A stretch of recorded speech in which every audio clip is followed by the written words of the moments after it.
Mitigasi Negeri 1001 Bencana masih bersama saya Ardianto Wijaya dan juga sejumlah narasumber yang hadir di Studio 7 TVRI dan juga via daring. Saya akan langsung ke Pak Trubus. Pak Trubus, apa yang tadi sudah diungkapkan oleh Bupati Lumajang, Pak Torik, artinya ini menjadi harapan bagi kepala daerah untuk bisa ada strategi yang jelas terkait dengan penanganan bencana. Undang-undang kebencanaan sudah ada aturan secara jelas, artinya berbicara terkait dengan mitigasi, bicara terkait dengan penanganan bencana. Ini kan bicara terkait dengan fase pasca kejadian atau tanggap darurat dan juga pasca bencana, Pak Trubus. Iya, menurut saya apa yang terjadi di Lumajang itu bisa menjadi istilahnya role model lah ya bagi pemerintah daerah lain ketika di sana memang di Lumajang kan berkali-kali terjadi ya, sehingga masyarakat itu sudah ada kesadaran yang tinggi sehingga dia tahu kapan karena terjadi membaca situasi alam lah, membaca alam.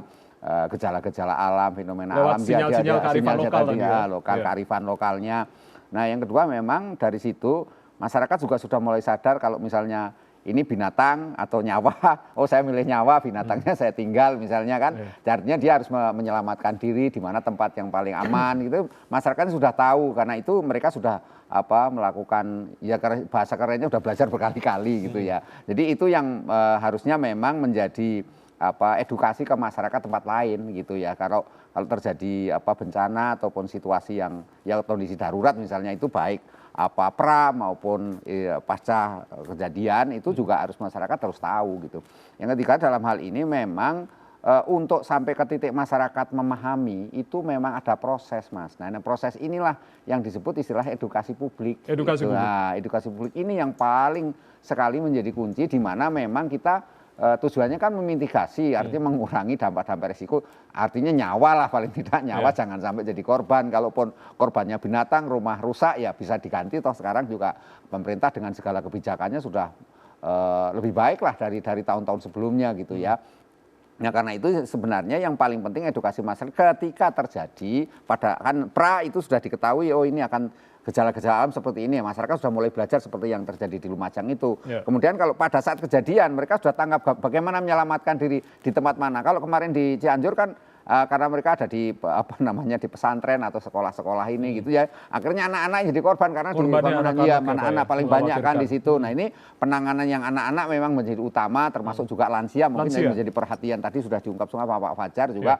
Ini hal-hal yang sangat terus kita ditingkatkan gitu di tempat lain.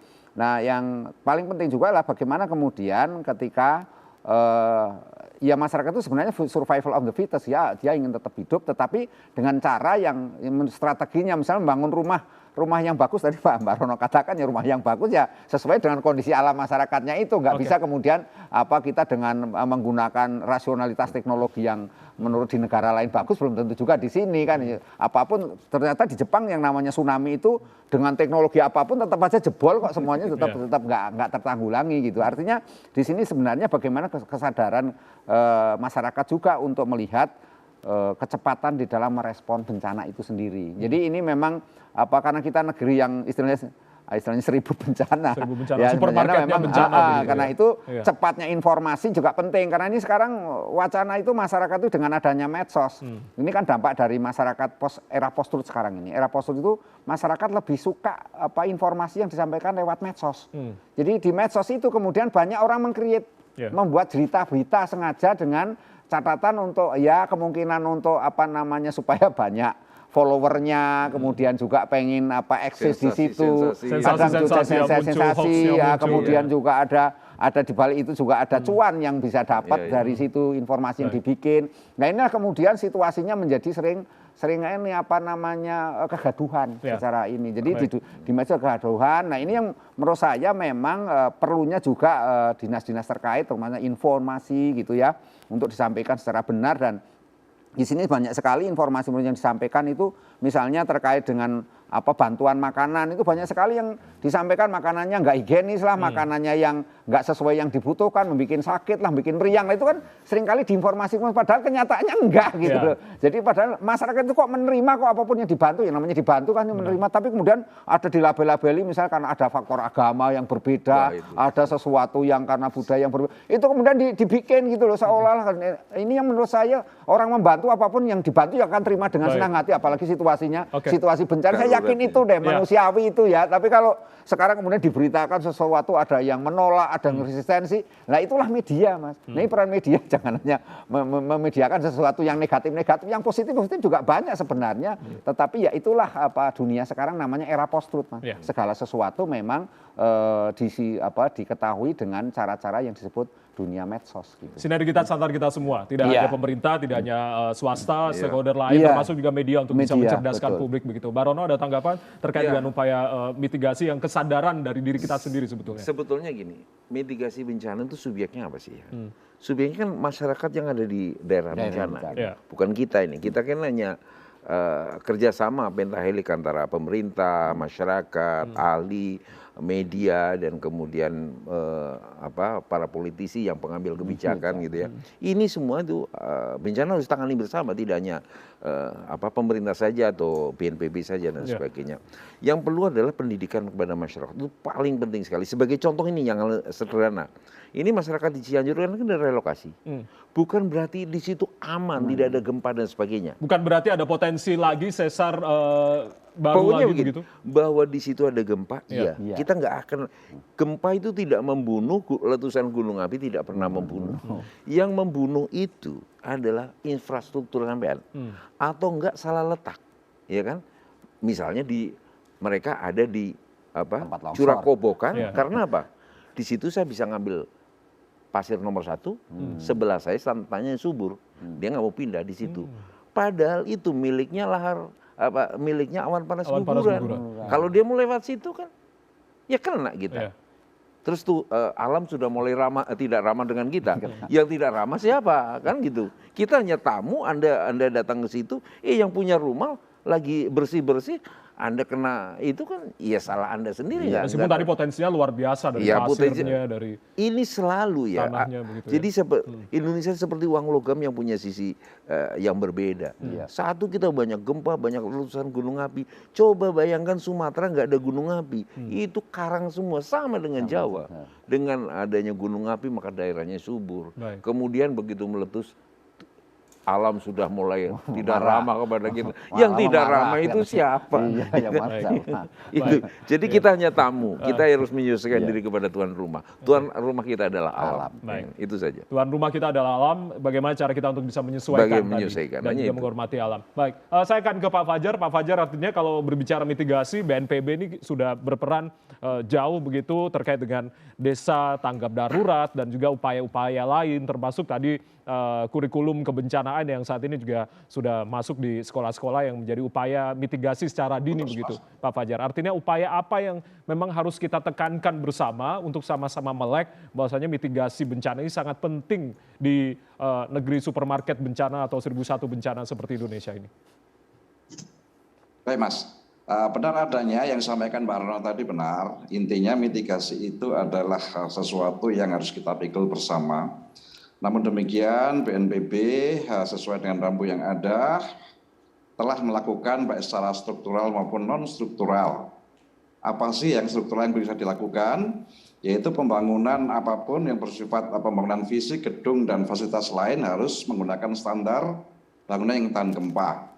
Kemudian yang berikutnya yang bisa dilakukan oleh masyarakat, contohnya menanam mangrove, ini bisa mengeliminir dampak dari tsunami. Juga untuk tanah longsor menanam rumput yang namanya itu rumput vetiver. Vetiver itu sejenis akar wangi. Ini menarik karena pohon itu, tanaman tersebut tanaman semacam rumput dengan ketinggian 1,5 sampai 2,5 meter. Adapun akarnya bisa menjangkau sampai 3 meter. Apabila ini ditanam masif, tentunya juga bisa mengurangi dampak dari tanah longsor. Berikutnya, kaitan dengan non-struktural, ini adalah menyasar pada program edukasi dan pelatihan kepada masyarakat secara luas. Untuk peningkatan kapasitas pengetahuan kebencanaan di tengah masyarakat, kita memiliki SPAB, Satuan Pendidikan Aman Bencana. Saya ulang, Satuan Pendidikan Aman Bencana yang mendorong pendidikan kebencanaan di sekolah-sekolah, kemudian berbagai pihak memberikan sosialisasi kebencanaan, seperti yang dilakukan oleh lembaga swadaya masyarakat yang selama ini sudah menggeliat. Seperti itu, Mas. Baik, artinya Pak berbagai upaya sudah dilakukan begitu, tapi yang prakteknya di lapangan ini justru ada beberapa yang menjadi keprihatinan kita semua terkait dengan simulasi yang memang sudah sering diberikan oleh warga yang berada di sekitar lokasi rawan bencana. Tapi juga berbicara terkait dengan potensi lain seperti halnya tsunami yang terjadi di Lebak, Banten beberapa waktu lalu. Beberapa alat-alat early warning system yang tidak berfungsi dengan baik ini menjadi keprihatinan kita semua begitu Pak Fajar. Ya. Artinya apakah ini juga harus terus dimonitor oleh BNPB bersama dengan pihak-pihak terkait untuk bisa kembali memaksimalkan upaya mitigasi bencana early warning system yang harusnya memang berjalan dengan sewajarnya ketika memang ada bencana, ya peringatan ini juga harus diberitahukan kepada seluruh warga di sekitar begitu. Pak Fajar. Ya. Benar adanya bahwasanya kita memiliki satu komitmen bahwasanya untuk BNPB bekerja di hilir, sedangkan di hulu adalah rekan dari BMKG. Early warning system dengan segala peralatan itu menjadikan ranah dari BMKG sehingga mungkin lebih tepat kalau Mas Daryono bisa memberikan penjelasan. Seperti itu Mas. Oke, ke Pak Dar, mungkin Pak Dar apakah masih tersambung? Iya, Pak Dar. Masih. Oke. Masih, Mas. Masih ya, Pak Dar, menjawab apa yang tadi sudah diungkapkan oleh tadi Pak Fajar, artinya ini terkait dengan early warning system. Meskipun juga ini adalah kewenangan BMKG memberikan semacam saran atau sinyal kepada pemerintah daerah untuk memberitahu bahwasanya early warning systemnya akan harus diberitahukan kepada masyarakat. Bagaimana upaya agar tidak terjadi seperti halnya kejadian pada saat itu di Lebak, Banten, Pak, ini yang ternyata sensor-sensor dari tsunami tidak berfungsi dengan baik, Pak Daryono. Ya, jadi saat ini BMKG mengoperasikan sistem peringatan dini tsunami dan sejak 2008 kita berfungsi dengan baik. Hanya saja ketika kita menyampaikan info dan warning itu terkadang respon terkait dengan warning kita itu masih harus kita perkuat di daerah. Karena memang ada beberapa permasalahan terkait dengan respon ini, sehingga kita terus akan melakukan edukasi publik, edukasi stakeholder terkait dengan bagaimana merespon kita supaya informasi dan warning kita itu bisa diterima dan mendapat follow up untuk mengamankan. Baik, sepertinya terganggu lagi jaringan dengan Pak Daryono. Saya akan kembali Pak Trubus. Pak Trubus, kalau tadi kita amati artinya apa yang sudah diungkapkan oleh Pak Fajar dan juga Pak Daryono, sinergitas antara pusat dan juga Pemda daerah dalam artian penanganan bencana, early warning system yang tadi kita bahas bersama. Bagaimana Anda lihat selama ini? Iya, selama ini early warning system memang disampaikan oleh pemerintah ya, BNPB maupun ini BMKG itu sebenarnya sudah berjalan baik. Hanya memang namanya masyarakat kita kan majemuk ya. Ada juga masyarakat yang memang literasi digitalnya baik ya, mendengar informasi terus langsung dia merespon. Mungkin mendengar di televisi atau di radio, kemudian mereka cepat merespon. Tapi ada masyarakat kita yang memang sama sekali nggak mengetahui atau belum paham ini namanya digital, dunia elektronik sekarang. Kan ada masyarakat kita yang memang tinggalnya di tempat-tempat yang jauh. Lah ini seringkali informasi yang diterima itu terlambat gitu. Terlambat kita begitu sudah terjadi bencana baru tahu ada bencana, ada situasi gempa misalnya gitu. Jadi kaget kan, terkejut. Nah, inilah menjadi penting artinya yang namanya trauma healing gitu ya, trauma healing secara psikologi supaya masyarakat itu menyadari bahwa kejadian-kejadian yang namanya gempa itu adalah sesuatu yang sifatnya alami, sehingga dia sendiri harus mengetahui, jangan segala sesuatu hanya mengandalkan informasi yang disampaikan oleh mungkin oleh RT RW atau lurah ataupun dari daerah yang lain gitu kan. Ini kan harus dipahami bersama. Yang kedua, memang selama ini seperti juga LSM ataupun organisasi kemasyarakatan sudah banyak yang sudah memberikan informasi terkait akan adanya bencana, tetapi sekali lagi bahwa itu juga informasi yang sifatnya terbatas karena apapun yang terjadi sesungguhnya kita semua juga nggak tahu kapan mau terjadinya kan gitu. Nah, inilah masyarakat harus diberikan keyakinan supaya dalam menerima informasi atau merespon, karena adanya respon itu kan kalau dalam teori sosiologi kan selalu ada interaksi ya. Jadi interaksi itu selalu ada pengirim dan ada penerimanya, si receiver-nya. Nah, ketika itu diterima, maka informasinya harus pada letak yang yang proporsional, yang benar.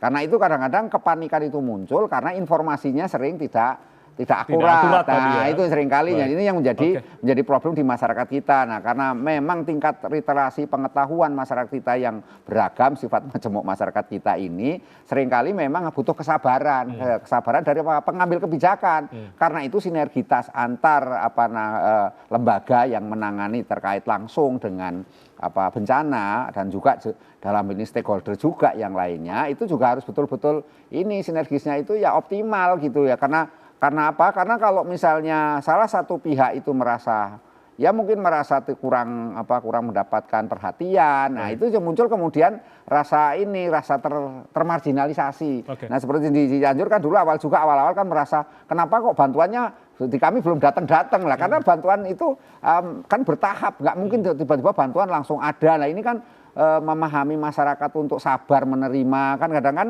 ada masyarakat kita mengatakan sampai saya lebih mudah mengurus kepada yayasan-yayasan atau bantuan langsung dari masyarakat yang lainnya yang swasta daripada mengurus kepada bantuan yang diurus oleh pemerintah. Karena harus ada izin RT RW.